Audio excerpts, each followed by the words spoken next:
Tahukah kamu bahwa kalimat yang kita gunakan berbicara dan berkomunikasi setiap harinya adalah bagian dari jenis-jenis teks? Apa sih jenis-jenis teks? Nah, bersama saya, Nigusti Ayu Angelina dengan NIM A401252070, saya dari kelas B yang akan menjelaskan ke 10 jenis teks dalam bahasa Indonesia, seperti apa contohnya dan seperti apa pengimplementasian contohnya ke dalam 10 jenis teks. Seperti yang kita ketahui bahwa teks merupakan sekumpulan kata-kata yang dirangkai untuk membentuk satu kalimat hingga terbentuk satu paragraf yang dapat disampaikan secara tulis maupun lisan. Ada 10 jenis teks dalam bahasa Indonesia yang akan saya jelaskan. Dalam membuat sesuatu atau melakukan sesuatu, kita melewati prosedur-prosedur secara sistematis. Nah, itu disebut dengan teks prosedur. Yang kedua, yaitu teks deskripsi. Teks ini menceritakan sesuatu hal lebih spesifik tentang ciri khasnya yang lebih detail. Kemudian yang ketiga, ada teks eksposisi, yang merupakan teks ditulis berdasarkan data dan juga fakta yang benar-benar terjadi di lapangan. Yang keempat, teks argumentasi.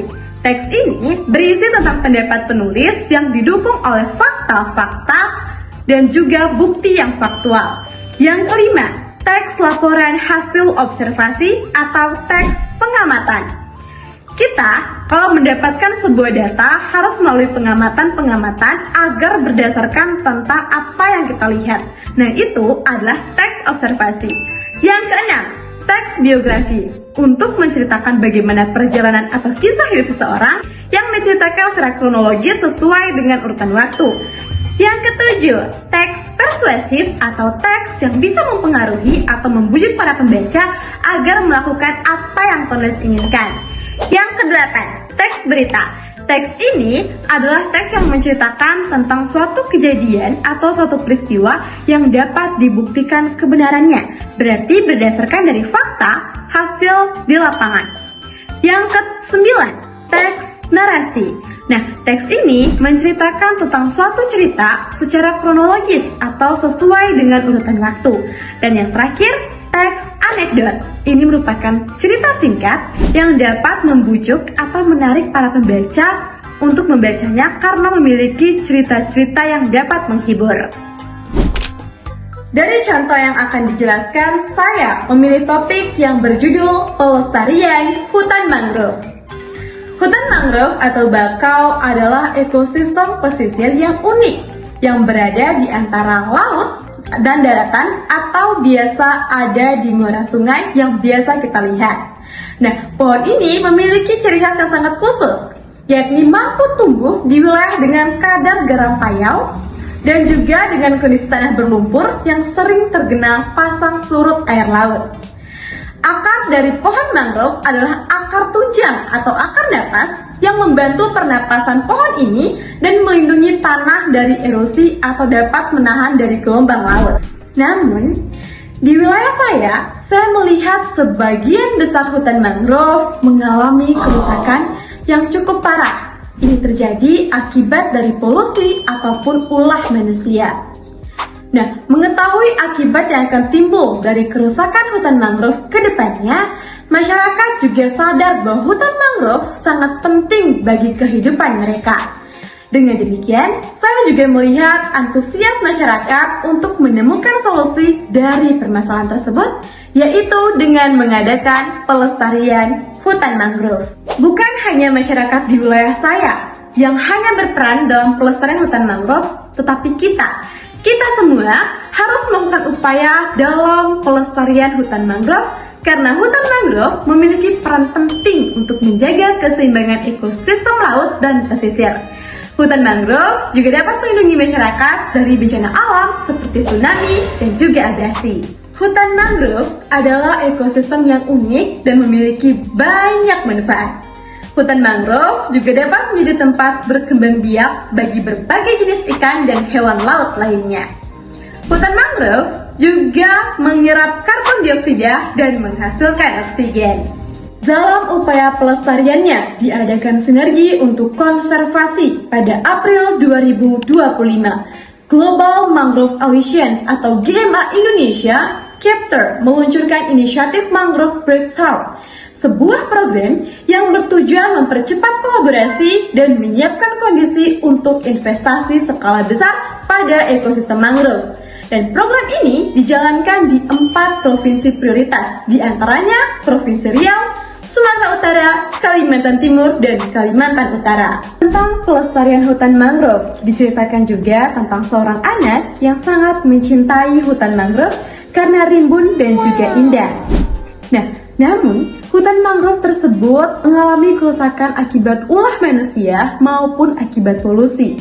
Dengan demikian, anak ini yang bernama Lesti memiliki inisiatif dalam melestarikannya. Dia mengajak teman-teman dan juga masyarakat untuk peduli akan hutan mangrove ini dengan cara menanam pohon mangrove perlahan-lahan. Sehingga seiring berjalannya waktu, lambat laun hutan mangrove itu pulih dan hewan-hewan kembali hidup dan berkembang biak di sana. Dengan kejadian ini membuat masyarakat sadar akan pentingnya hutan mangrove dan membuat desanya menjadi contoh bagi desa-desa lain.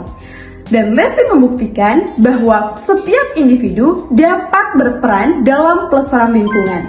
Selain dari kisah Lesti, kita juga bisa ikut dalam menanam pohon mangrove dengan cara yang pertama, yaitu memilih lokasi yang tepat dengan kondisi tanah yang sesuai.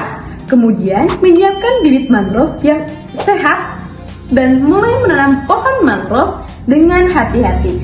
Tidak lupa untuk rutin merawat dan juga menyiramnya secara teratur hingga dia tumbuh dengan baik dan siap untuk ditanam di pesisir pantai.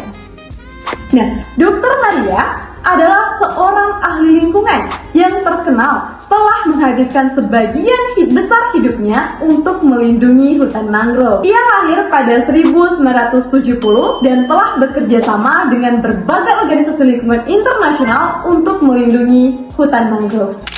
Saya pernah mendengar cerita tentang seorang nelayan yang menanam pohon mangrove dengan sengaja di sekitar penangkapan ia menangkap ikan. Ia percaya bahwa dengan menanam pohon mangrove itu akan meningkatkan hasil tangkapannya dan juga melindungi area tempat dia menangkap ikan. Dengan ini, pelestarian hutan mangrove adalah tugas kita bersama untuk peka terhadap lingkungan. Mari kita dukung upaya pelestarian hutan mangrove dengan cara mengurangi penggunaan sampah plastik karena ini merupakan salah satu polusi yang dapat mengganggu keseimbangan ekosistem hutan dan juga perlu untuk meningkatkan kesadaran masyarakat tentang pentingnya hutan mangrove. Dengan demikian, kita dapat melindungi hutan mangrove dan menjaga keseimbangan ekosistem pesisir.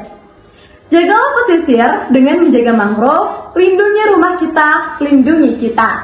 Nah, dari contoh topik yang telah saya paparkan, terdapat 10 paragraf yang dimana masing-masing paragrafnya merupakan bagian dari jenis-jenis teks. Paragraf yang pertama membahas tentang ciri khas dari pohon mangrove tersebut, yang dimana termasuk ke dalam teks deskripsi. Yang kedua, membahas mengenai bagaimana orang memandang pohon mangrove tersebut dari pandangannya atau pengamatannya sendiri. Ini termasuk ke dalam teks observasi. Yang ketiga, membahas tentang seperti apa upaya dalam menanggulangi permasalahan tersebut. Ini termasuk kepada teks argumentasi karena berasal dari argumen orang yang telah melakukan pengamatan.